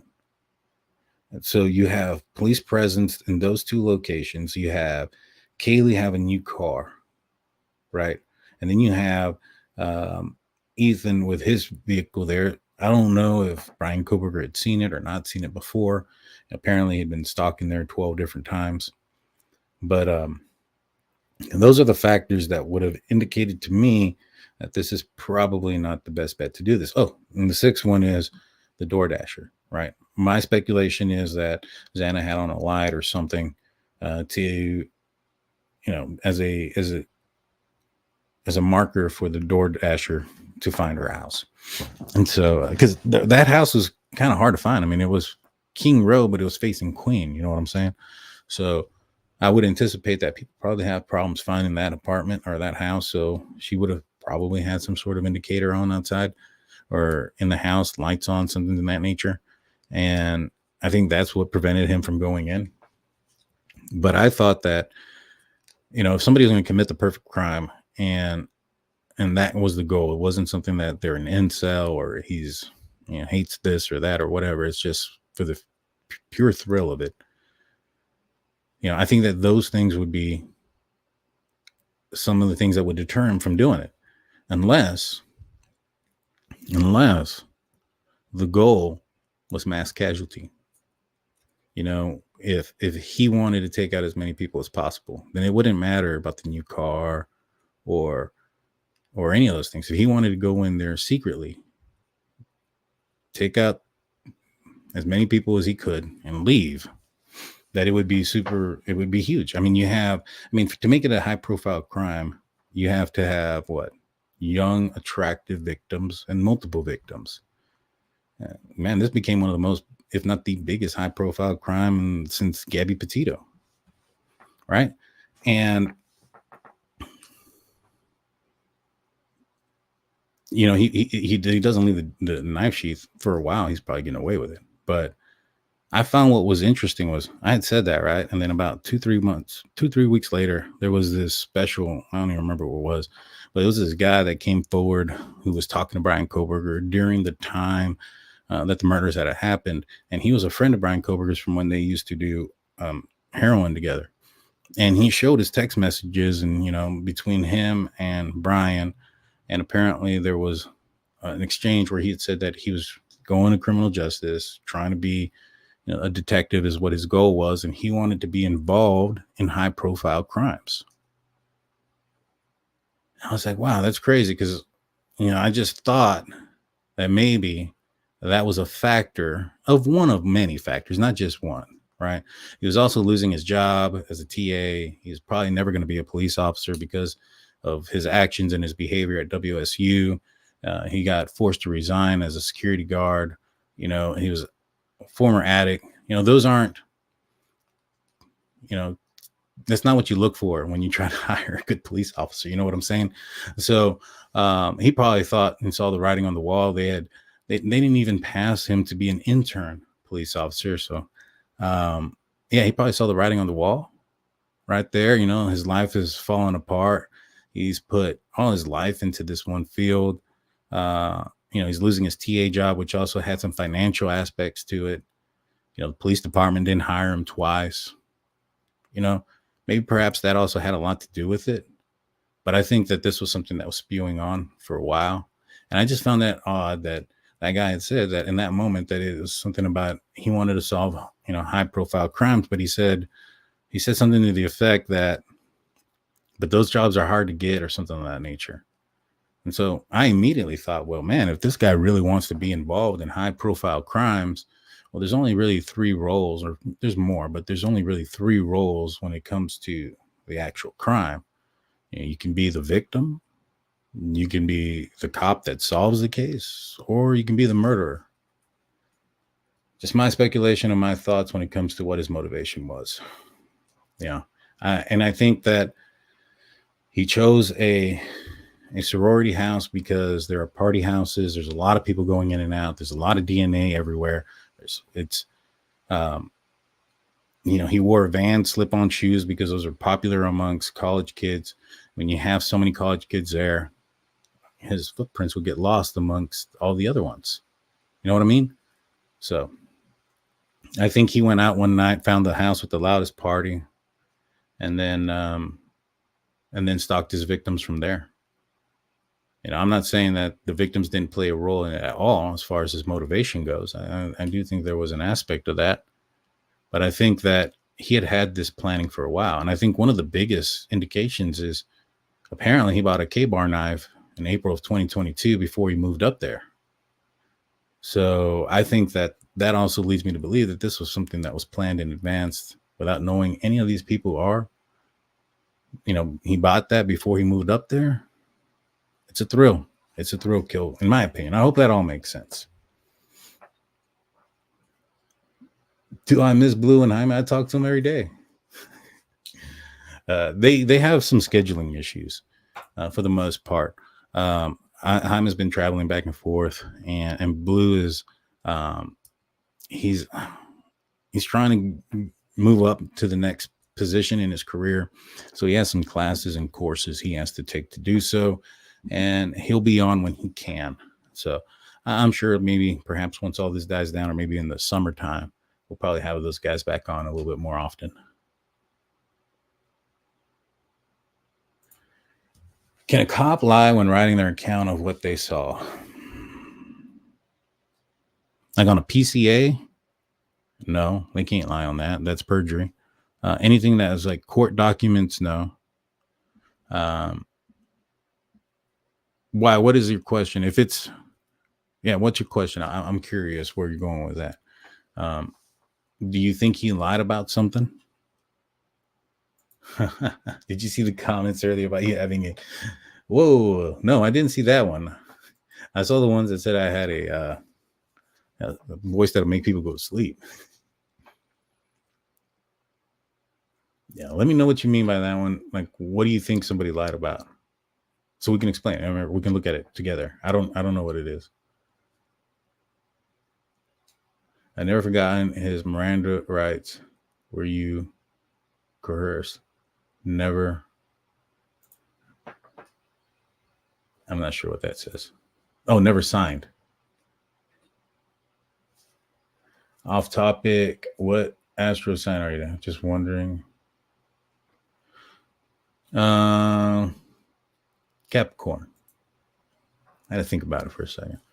I don't really follow those things.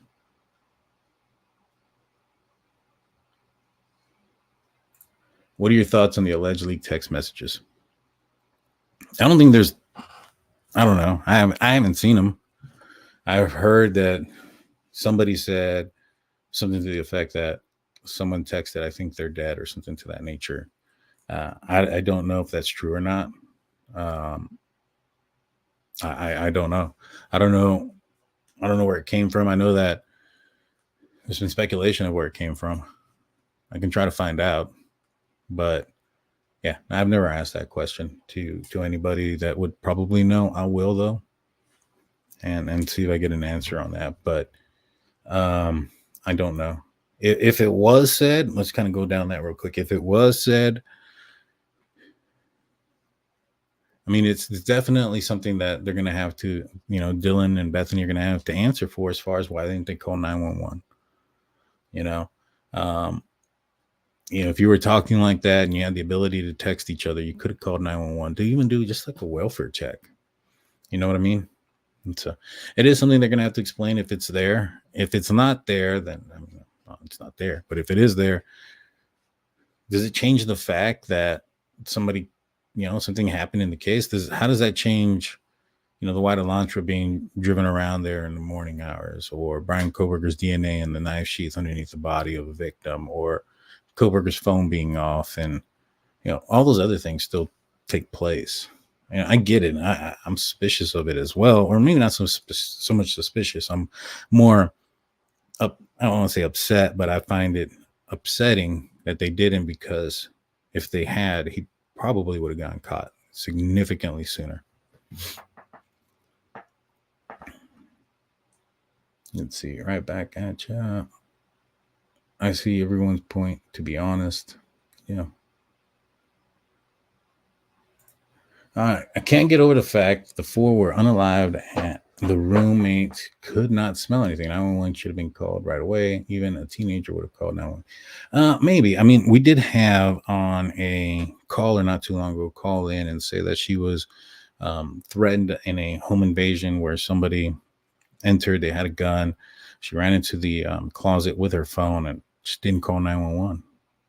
Like, I think she texted her husband or something like that. I can't remember exactly what she said, who was also there. They both ended up apparently getting tied up. It was pretty traumatic from what she was saying. And police didn't believe him at first, but then they ended up catching the guys. But yeah, she was talking about how it just, she didn't call 911, and she could have. She was in the closet hiding, and this was before he found them and did anything, and they didn't. Now, as far as any kind of smell, from what I understand, is the back door was open. It was also in the 20-degree temperature time. So also, they're also sitting it, right? They're sitting there in it. So you can go nose blind to certain smells if you're sitting in it. It's kind of like, what do you call it? That lobster in the boiling water type of situation, where if you slowly turn up the boiling water, it'll just stay in there until it dies. But if you drop it into boiling water, it freaks out.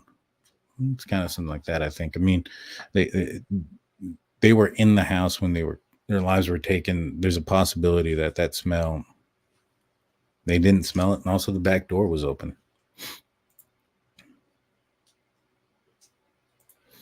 Daniel, do you think that Kaylee's parents release little by little, the more frustrated they become at the delays?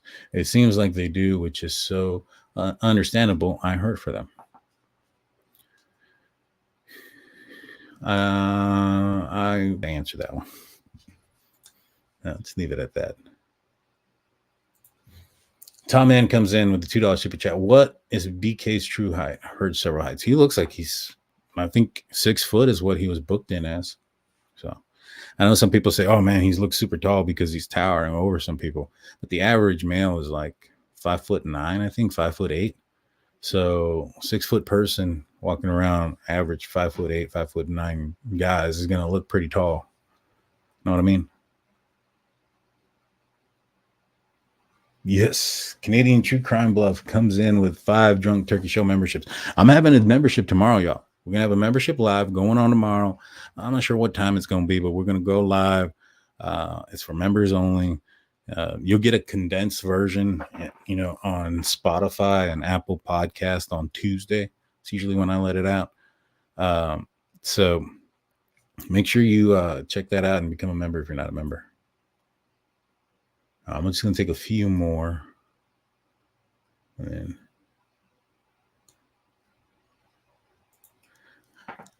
I'm not sure why you're very suspect of them clearing all the friends and student known to be there often. Well, I think what you mean is they cleared them very quickly. Maybe. I mean, Jack DeCour didn't get cleared for about, was it like 10, 12 days, something like that. I know that the roommates were cleared pretty quickly, but here's the thing. You have their phone. You have a download of everything that they were saying, their text messages. You know that they were there in the house.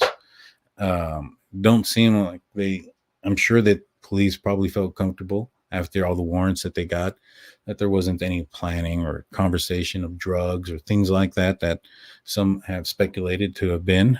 And, you have a white car driving around suspiciously at 4 a.m, and then while you're not seeing it, while it stops for a little bit, and it stops in that area where it's a one-way in, one-way out, right? So it's not like it's just cruising around. It stops somewhere in that vicinity for about 20 minutes or so, or it's not seen for about 11 minutes, 13 minutes. And during that 13-minute span, you hear noises that would align with a murder happening from the video cam next door. So that probably would make you believe that these individuals probably aren't involved, right? And you had DNA on the sheath, so you probably tested a lot of people to that sheath DNA, and none of them came back, So they also probably maybe had some strong alibis too. I know that, like, for instance, everybody was kind of quick to say that Jack Showalter was up to something or went to Africa, which I think was all bogus. I think his family had gone on a trip to Africa, like a hunting trip, or they owned something there about hunting, but they weren't there. And from what I understand is he was one that had his DNA tested and didn't come back for anything as well. Who is Jack saying is going to get them? Well, I mean, that's what you're hearing. I also heard, can't believe you ditched them. So I don't know. I mean, it's hard to tell what they're saying. I can put a lot of words under there and you can hear whatever those words are as long as they kind of rhyme or seem somewhat similar. I don't think Jack is saying they're going to get you for this, Maddie. I think he said you ditched them, Maddie, or something like that nature. I don't think, because I've heard it multiple times. I've had people enhance the audio, and I've listened to the enhanced audio. It's hard to tell. It's hard to tell. Right. But, if somebody at that corner club, if they would have done it, let's just say that they would have been the person that would have committed this crime. Do you know how easy that crime would have been to solve? Right. So they probably went back, found out every patron that was there. You probably get an idea of who they ditched or who would have said this. And then you go get their DNA from the trash, and then you test it to the DNA on the sheath. And then you got your arrest in about, 48 hours? It's not that hard. Once you find out who the person is, right? And as long as it's not like a cold case that's like, years old, right? You can start to go backwards, right? As soon as they found out Bryan Kohberger's name, they're probably like, all right, well, this guy's from Pullman, Washington. He had to leave Pullman at one point and get back. So then they expanded their watch time video on the Pullman videos. And sure enough, there he pops in at 5:30 something in the morning.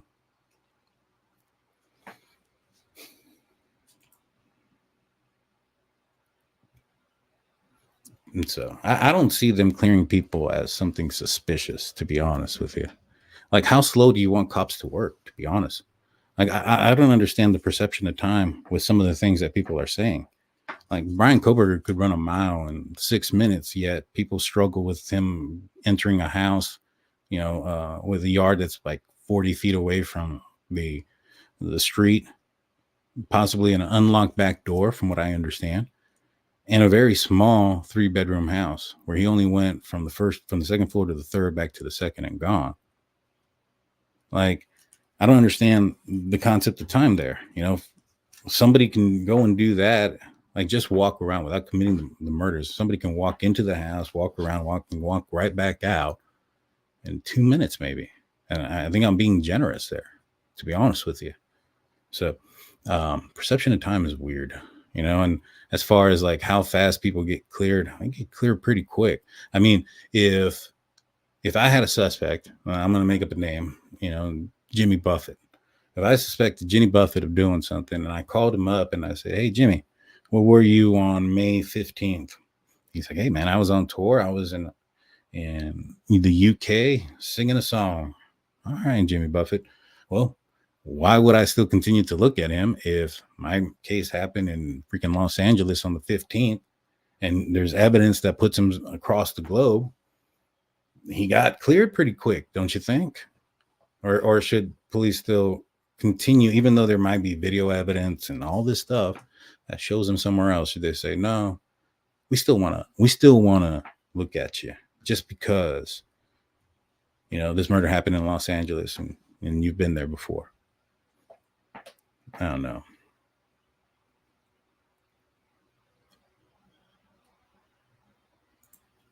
I don't believe that DM was traumatized until after the bodies were discovered. She was used to seeing different people inside it all. That's possible. I can somewhat agree to that. I think that she probably didn't go into a panic until after the bodies were discovered. As far as frozen shock phase and stuff like that, I mean, you're probably right there. I'm not going to deny that. But then again, I don't know. I mean, the guy had a mask on, dark clothing, very quiet. Could have scared her. She didn't know. I don't know. That's something that Dylan's going to have to answer.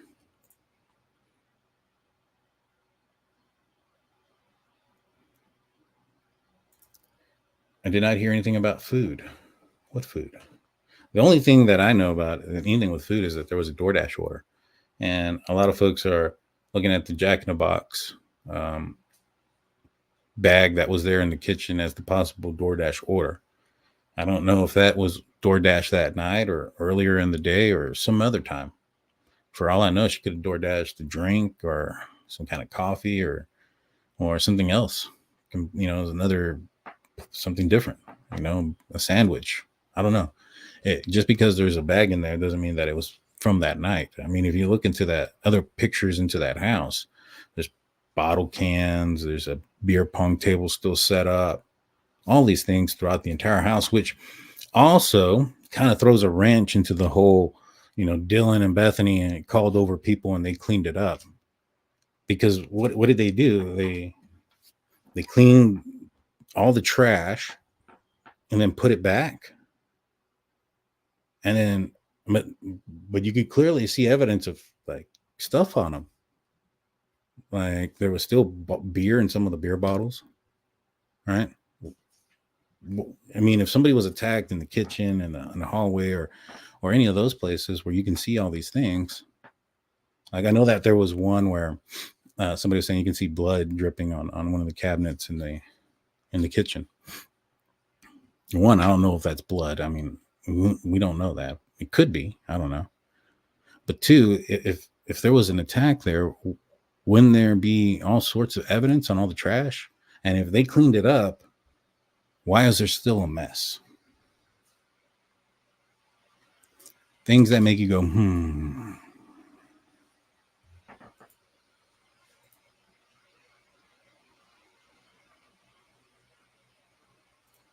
It's way more convenient for it not to be someone from Moscow University and be from WSU. It's also more convenient for it to have been the convicted murderer that lived 4 blocks down that attempted to kill or attempted to stab his wife and stabbed himself in the arms days after the murders. Or it's probably more convenient to blame the guy that Kopaka, who was taken out by WSU police. Like, I don't understand why them like people thinking that, oh, it can't be from the University of Idaho, so let's go and look at the other university, on the other 10 miles away. You have a list of suspects or fall guys, if that's what you want to call them, in your arrest log. You probably got meth addicts, heroin addicts, people that have been breaking in, burglars, all sorts of people that have done certain stuff. Well, why not choose one of them guy to be the fall guy? Why choose the guy trying to be a cop? Like, where did he even get his name from? Bryan Kohberger didn't apply for Moscow Police Department. He applied for the Pullman Police Department. So where did they even get his name from? Right? Like, unless the theory is that the University of Idaho called Washington State University and said, hey, we need you to give us a fall guy. Do you got any problems with anybody? Oh yeah, you got problems with this Bryan Kohberger guy? What does he drive? A white Elantra? Perfect. That's exactly what was seen outside of the house. So he's our fall guy. I don't think that's how it went down, dude. I mean, if that was a movie, I don't think I'd watch it because it doesn't make sense. Pin it on somebody else. Maybe he went there to get drugs at some point and was known by the people in the area. I think framing is still an option too. I still think the drunk connection is possible. I mean, if somebody's drunk and they're going, if somebody's drunk, they sweat a lot, right? And their motor skills aren't there. I mean, committing the perfect crime while drunk or under the influence of alcohol or roids, and then you're raging, isn't really the formula for stealth and the ability to commit the perfect crime, right? Maybe he went there to get drugs at some point and was known to the people in the area.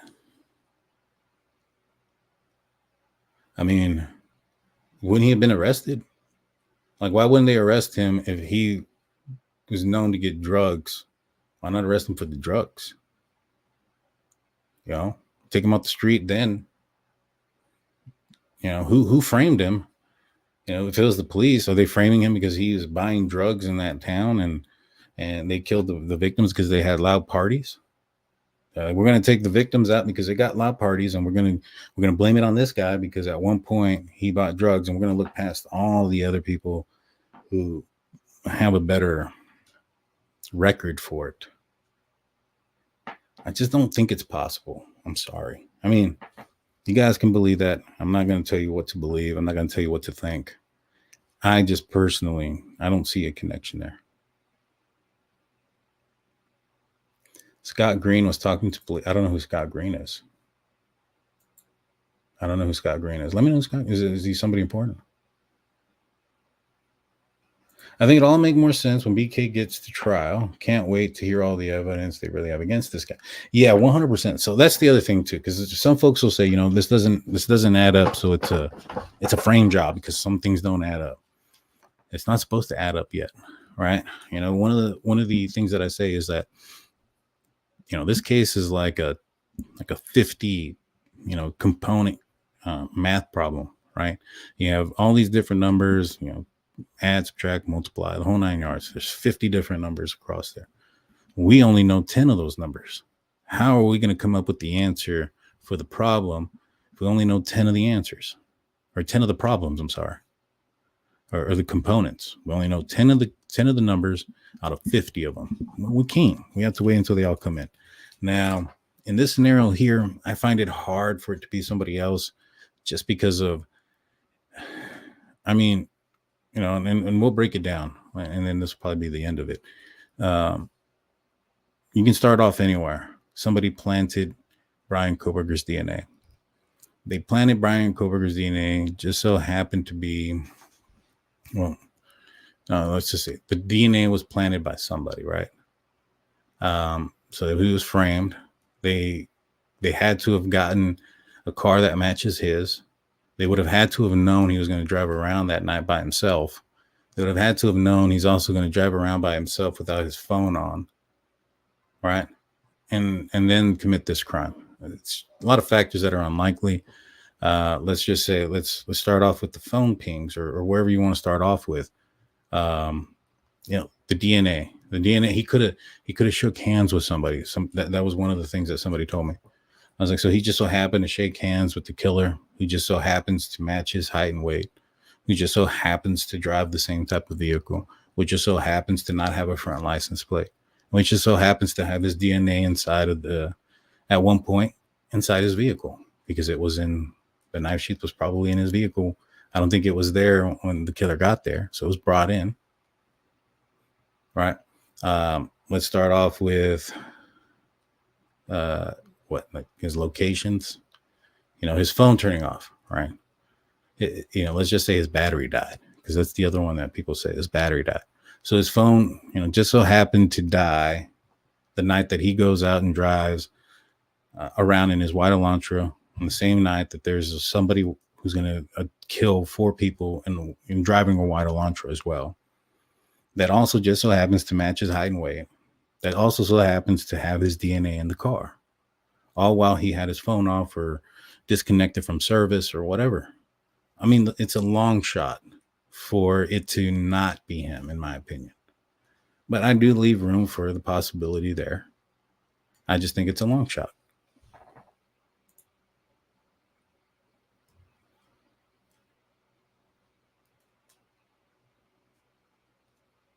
Let's see. I'm going to answer one more. Let me find one more good question, and then we're going to call it a show. Let's see. I'm looking for stars. I'm going to answer all the super chats before we go for sure. Tommen says, the only other way I could see was him driving someone there, and he had handled the sheath before the crime. The other actor left the sheath on purpose. So he was involved by driving somebody there. Now, did he know that what was going to be committed inside the house? Right? And if he did, then he's an accomplice. Regardless. If he didn't, why not come forward? You know, everybody seems to say, oh, Dylan and Bethany, you know, the 20-year-olds who don't have any criminology degree should have called 911, should have known what to do.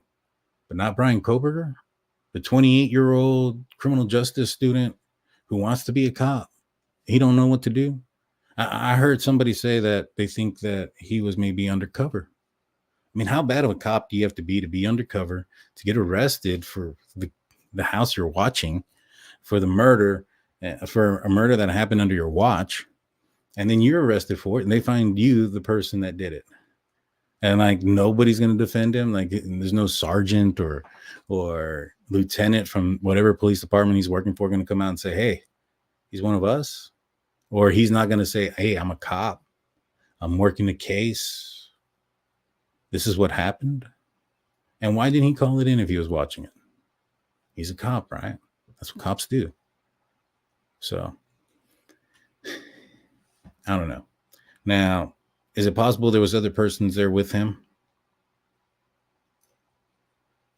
I don't know. Maybe. I mean, I find it hard that one person was able to go in there and kill 4 people with a knife and not leave their DNA behind, not leave hair, not leave sweat, not leave anything at all behind.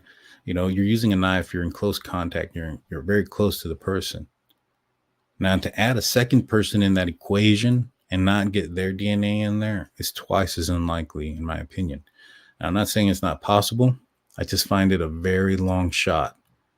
In that one, it's a long shot. Is it possible? Maybe.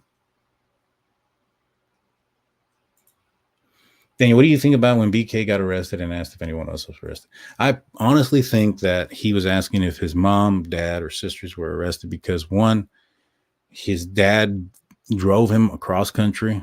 You know, they could have arrested him for if he would have claimed that his dad knew and he was fleeing with him, then yeah, there's something to arrest. But if he didn't know and there's nothing proving that he knew at that time, they weren't going to arrest him yet.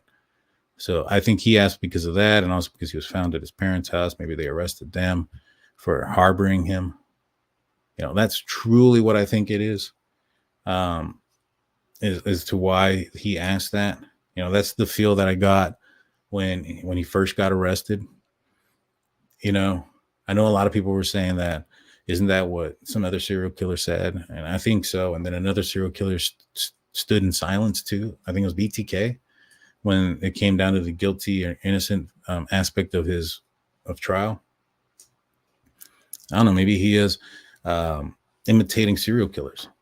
You know, I was Hyman and I were talking the other day, and he brought up a really good thing about or great example of something. He's like, hey, you know, I'm going to look for it first because I don't want to get it wrong. I'm not familiar with it. You know, I'm not familiar with all these serial killers and stuff. Hyman is more that guy. So I want to make sure I get it right. But here it is. Israel Keys.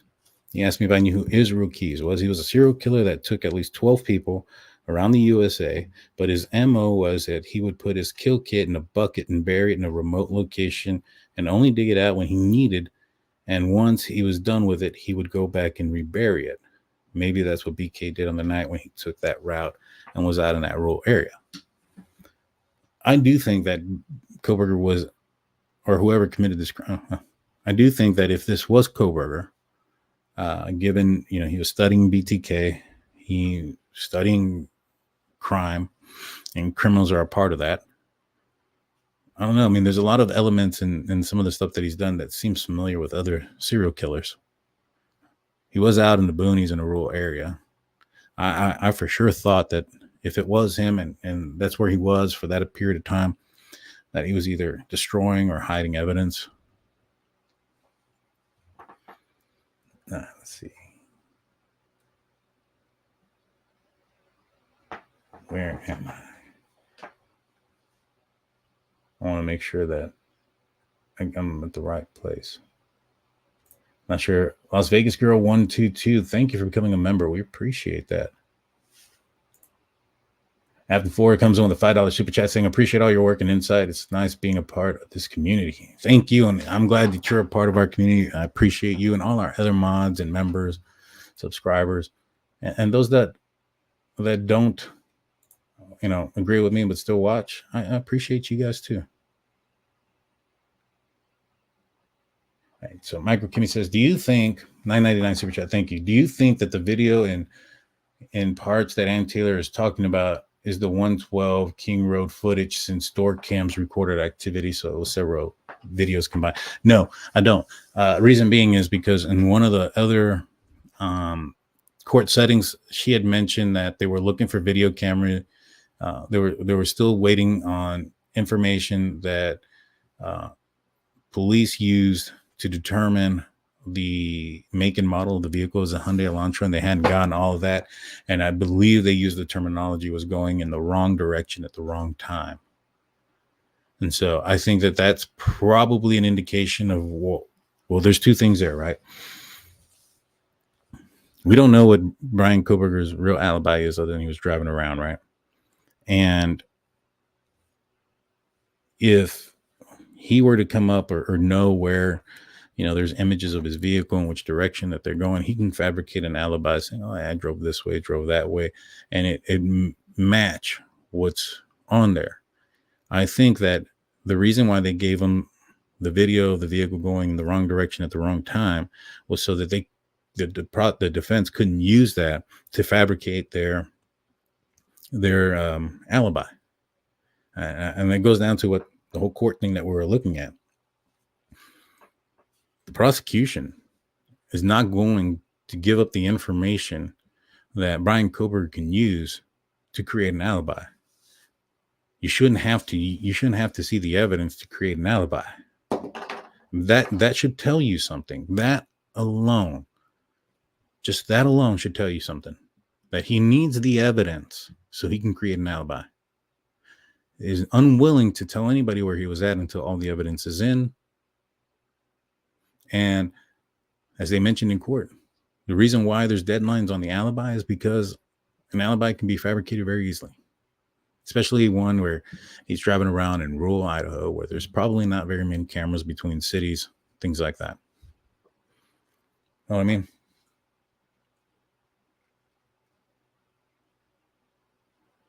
But I don't know. I strongly suspect that's where that's going. I think that if Bryan Kohberger comes up with an alibi, then at that point we'll see the evidence from the defense or the prosecution come forward. But this begs me to ask the question. If, let's just say they don't give the alibi and they go in without one, right? They go to court, they don't have an alibi. If Kohberger takes the stand and they asked him where he was at and he says, I was driving around, I'm not sure if that can be, stricken or stopped or objected if he starts talking about his alibi on the stand. I don't think they will object to it. I think that they would let him talk and let him say what he's going to say about where he was. And that's if he gets up there. I don't know if he is or not. We'll see. I want to thank everybody for tuning in and watching. In 2 hours. I'll be back tomorrow doing our members only live. We'll talk about this case and many, many more. Hit that like and subscribe button, ring that notification bell so you're notified every time we go live. Until tomorrow.